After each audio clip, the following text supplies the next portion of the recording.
Hi Gemini, this is Jov. Welcome pa sa ating channel. By the way, Gemini, this is your timeless reading.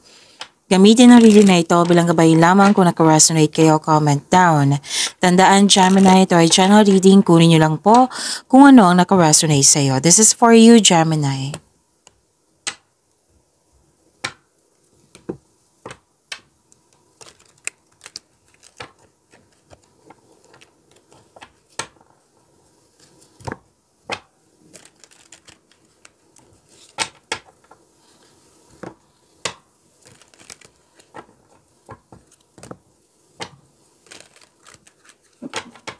Para po ito sa iyo, Gemini.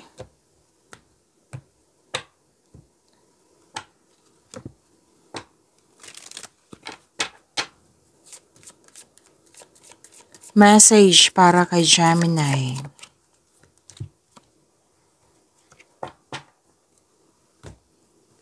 New growth and potential is on the horizon. Wow!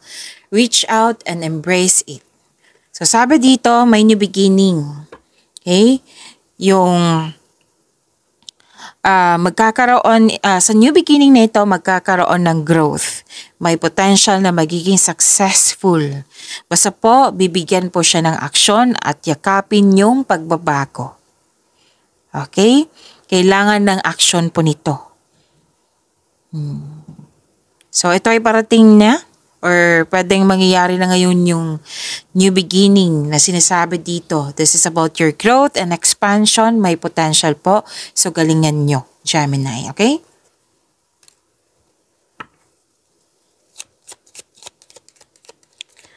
Maraming salamat po sa inyong patuloy na suporta, sa mga nag-donate, sa mga hindi nag-skip ng ads. Maraming salamat po.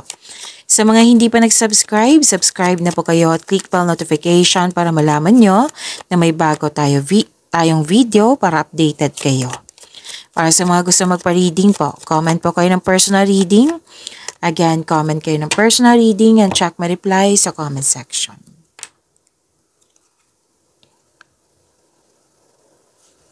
Oh, wow. Harvest time. Yes, harvest time. Dalawang card mismo nagsabi dito eh. Gemini na harvest time po ngayon. Kung kailan nyo ito napanood ha. Harvest time, pwedeng literal na harvest. Pwede din na binayaran kayo sa binigay mo serbisyo. Pwede din po sweldo or expected nyo na mamunga ngayon o pagbubunga na yung pagiging productive sa araw-araw. So, that is harvest time. Claim nyo po. So, parati itong nakikita ko sa inyo. Parang araw-araw na itong lumabas sa inyo. Itong makaka-receive ka ng tulong, regalo, or kayo ang nagbigay. Opo. Grasya. May nakita kong grasya dito. Makakatanggap kayo ng grasya. Happiness, pleasure, abundance din po ito. And love is blooming. May recognition din ako nakikita dito. Pwede din may ligawan na nangyari. May nagbigay ng bouquet of flower.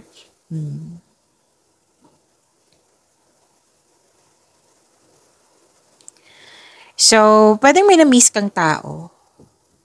Opo, pwedeng may na-miss kang tao or yung taong hindi kayo nag-usap na. Loss of connection kasi ako nakikita dito. Okay? And may nakita kong ending with new beginning dito, which is sinabi dito kanina na magkakaroon siya ng new beginning. Pero huwag kayong mag-alala sa new beginning na ito ha, kasi sinabi dito, itong changes na ito, itong new beginning na ito, magkakaroon po siya ng growth and expansion sa iyong buhay. Okay, sinabi din dito, yung nahihirapan ka, nabibigatan ka, nag-let go ka at nagkaroon ka ng transformation. So that is ending with new beginning. Pwede din na may concern ka sa isang tao na sobrang stricto, mahirap kausap, or di kaya pwedeng umiiwas ka na sa mga toxicity, tumiwalag ka, umiiwas ka, pwedeng separation nito, or di kaya end of contract. Basta po, itong pagtatapos na ito ay part siya. Okay? Part po ito na kailangan matapos to para pumasok yung new beginning. Okay? So, yan po. Huwag kayong matakot sa new beginning ha, kasi ang ganda ng sinabi dito. Growth and expansion potential.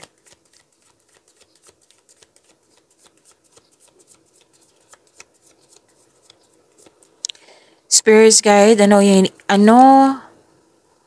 po ang energy ni Gemini ngayon? By the way, this is general reading and timeless reading po. Kung kailan nyo ito napanood. Para sa mga bago dito, kung may napansin kayo na repeating message, yan po yung pinupush ng card sa inyo. Like for example, nanood kayo sa isang video reading nyo sa monthly, weekly at daily at dito din, at may napansin kayo na repeating message, yan po yung pinupush ng card sa inyo na kailangan yung bigyan ng atensyon, solusyon at aksyon kung maaari po. So na yung energy ni Gemini.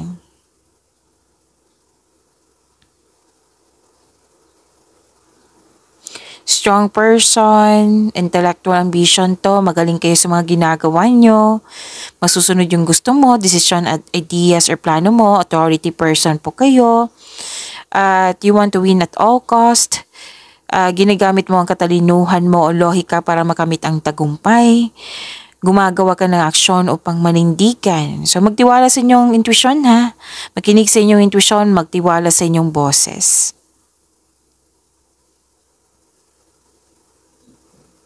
Yung parating sa inyo, sa mga single dito, may sinabi kasi dito na it might be this is an air signs kapwa nyo, Gemini, Libra, and Aquarius, or an a fire signs, or a fire signs, Aries, Leo, Sagittarius. Pwede din na iba, pero may mas ibabaw kasi yung energy dito. Napakatalino, matagumpay, at very attractive sa the way siya magsalita.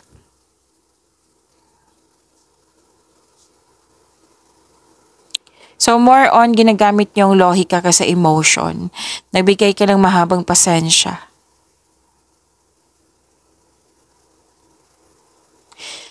So gumagawa ka ng logical na aksyon sa iyong mga layunin sa buhay. At promotion. Nakikita ko dito promotion. Pagtanggap ng promotion, pagtaas ng kita, sweldo, allowance, or na yung posisyon. Pwede din na retired na ako, Miss Jove, wala akong trabaho. Pwede din na taong malapit sa'yo na kasama ka sa kanyang tagumpay. May leadership role dito ha, na in-offer sa'yo, binigay sa'yo. So ginagalang ka at kinikilala ka ng mga tao dyan kasi malaki ang iyong kontribusyon. Tapos, yes, sikat ka. Andito din po siya, yung kanina. Diba, recognition? Kilalang kilala ka. Tapos, kung may legal concern kayo, makaka-receive kayo ng mabuting balita.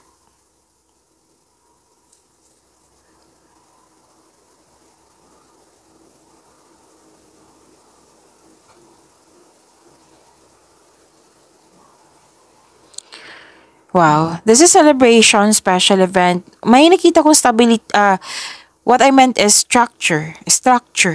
Pwede magpapatayo, ang dahilan sa inyong pagiging masipag ay magpapatayo kayo or magpa-renovate kayo. Basta may structure ako nakikita dito. Or pwede din you're building stability. Remember, this is energy. Pwede sa love and romance to, career and money, or sa personal life nyo.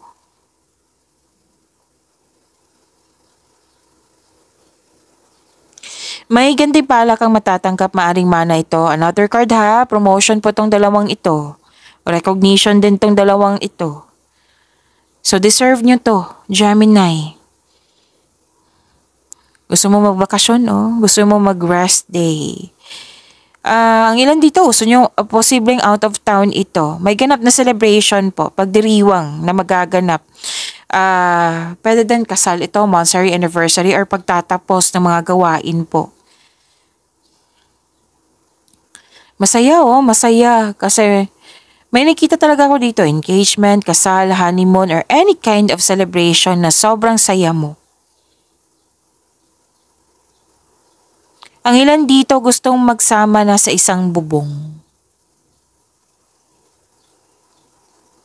Yes, ang ganda. Claim niyo po.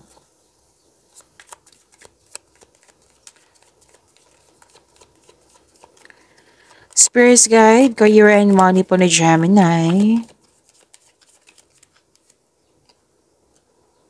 Wow, nakuha mo si Wheel of Fortune. Gemini, ang ganda naman.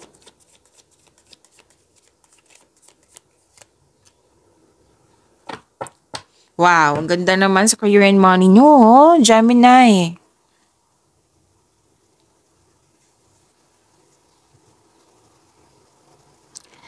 So sa career and money nyo, this is blessings po, malaking blessings. Magandang kapalaran, good fortune. Yes, job opportunity or any kind of opportunity sa iyong career and money. May unexpected wealth o financial stability pa rin. Wow, ganda naman Gemini. Like for example, kung gipit ka ngayon, may parating na blessings na makapagbago sa iyong kaperahan.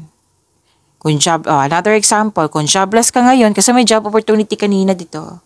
Kung jobless ka ngayon, may unexpected job opportunity na darating. O, di ba? Ang ganda. Oo, may parating na malaking pera, Gemini. Claim nyo po. Whether marami kang kliyente, customer, basta may opportunity na binigay sa inyo dito, chances na makapagbigay sa inyo ng malaking pera. Ang ganda. Claim nyo po.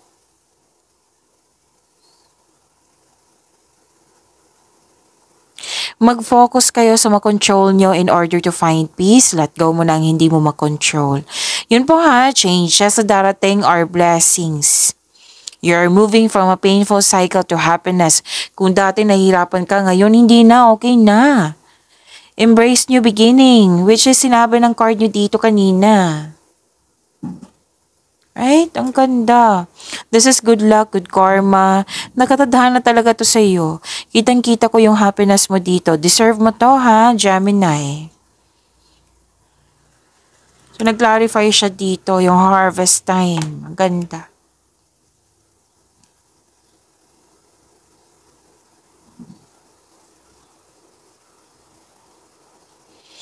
Wow.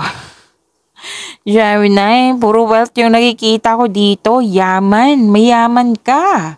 Claim ha? Okay, so, nakatanggap kayo ng malaking blessings, diba? Sinabi kanina. Sinabi din dito sa dalawang card na ito, ha? Nakatanggap kayo ng blessings at ang ganda nito, naging generous ka sa kapwa mo. Wealth ang nakikita ko dito.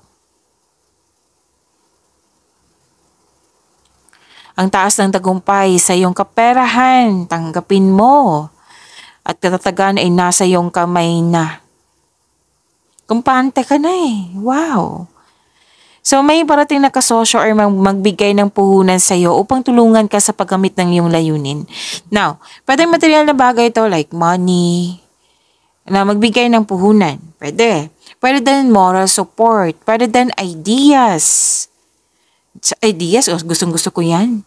Blessings? Oo, ideas, gustong-gusto ko yan. Kasi andyan yung solusyon, sagot sa inyong mga katanungan, yung ideas na yan, magbibigay yan ng kaunlaran sa iyo. Siyempre, kailangan ng aksyon.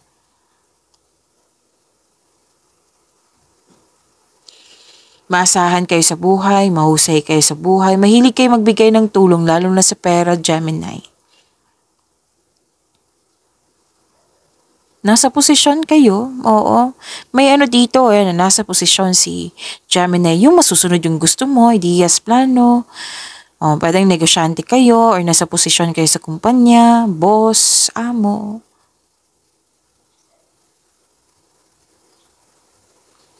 So, 4 na card na nagsabi dito na financial stability. Claim niyo po ha. May leadership role. Promotion pa rin to na binigay sa iyo. Or maraming umaasa sa iyo. Like, pwedeng advisor to si Gemini. Kasi maraming umahanga sa iyo eh. Maraming, naniniwala sa iyo, Gemini. Siyempre, strength nyo yung communication skills. Basta maraming nakikinig, maraming naniniwala sa iyo. Wow. Kaya nga, ito yung nakapagbigay sa iyo ng malaking pera kasi overflowing overflowing abundance. Financial stability, sobrang generous mo din, kaya wag magtaka na babalik yung prosperity sa iyo kasi mapagbigay ka. Nabot mo na yung financial maturity, Gemini. Gusto mo magbili? Kanina ko pa itong nakikita. Gusto mong bumili ng property or magpatayo ng bahay or magpa-renovate. Basta may aayusin or gustong bumili. gamit. Yan.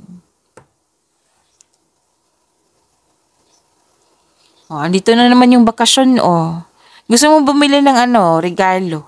Pwedeng regalo to para sa iyong sarili at sa iba din. Which is, sinabi dito, di ba, may regalo. Nag-clarify.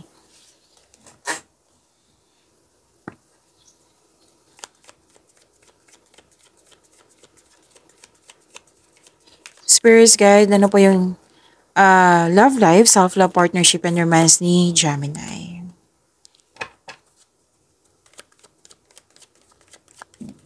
Gemini, may love reading tayo kanina ha. Magkasunod lang po sila nito. Kung hindi nyo alam kung saan yon, hanapin nyo po sa channel natin. Kaya huwag nyo kalimutan mag-i-click yung bell notification para alam nyo na may bagong video kayo, updated kayo. Okay? Malalaman mo doon kung ano yung iniisip ng person mo.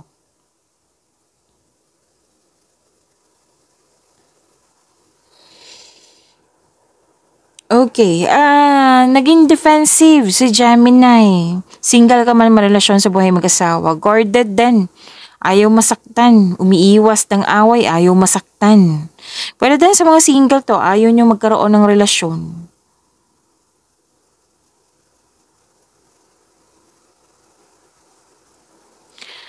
Para sa mga relasyon sa buhay mag-asawa, yun nga, umiiwas ng away or confrontation. Oo, yung nililimitahan mo yung sarili mo. Yan.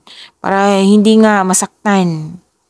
Pero may fear kasi, 'di ba? Ayaw mo masaktan, ayaw umiiwas ka or umiiwas ka ng away. Fear kasi 'to eh. Try to release it kasi hindi nakakabuti ito sa iyo. Yung magkakaroon ng energy na fear, no. I-release mo 'yan. Mas mangingibabaw yung positivity, yung pagmamahal. Yan. Piliin yung kabutihan, piliin yung focus kayo sa makontrol nyo in order to find peace. Kasi yung fear daw, hesitation, walang peace of mind yan. Mababother ka niyan.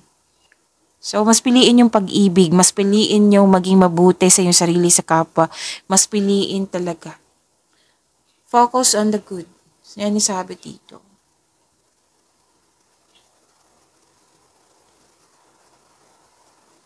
Pero then, nagbabalansa ka sa choices dito para gumawa ng desisyon. Pwede i-open up mo yan sa partner mo kung sino man yung taong malapit sa iyo. Para maging magaan yung isipan mo. Kasi marami din ang iniisip dito sa Gemini. Actually, nakikita ko si Gemini dito, kalma. Nakikinig sa paligid. Pero yun nga, may nakita kasi akong fear. So, kailangan mawala yan. Kailangan ma-overcome mo yan. Only you know what is best for you. Gawin mo yung nakakabuti sa'yo. Okay? Nakakabuti din sa iyong kapwa. Kung pwede po. Single makaman, may relasyon sa buhay mag-asawa.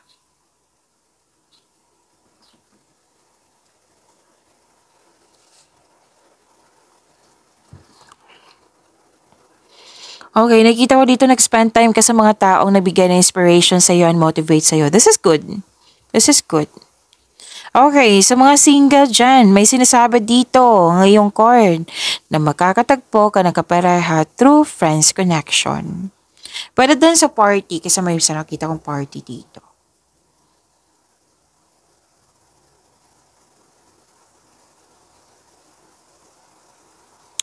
Para sa mga relasyon sa buhay mag-asawa, mas mag-grow pa ang inyong relasyon. May plano nga kayo mag-travel or mag-decorate ng bahay. So, kanina ko pa nakikita yung structure eh. So, gusto nyo magpaayos ng bahay, renovation, magpatayo ng bahay, or bumili ng gamit. Pero karagdagang gamit sa bahay, may nakita kong ganyan. Gemini. Gusto mo din i-libre mo yung sarili mo, then do it. Deserve mo naman yan.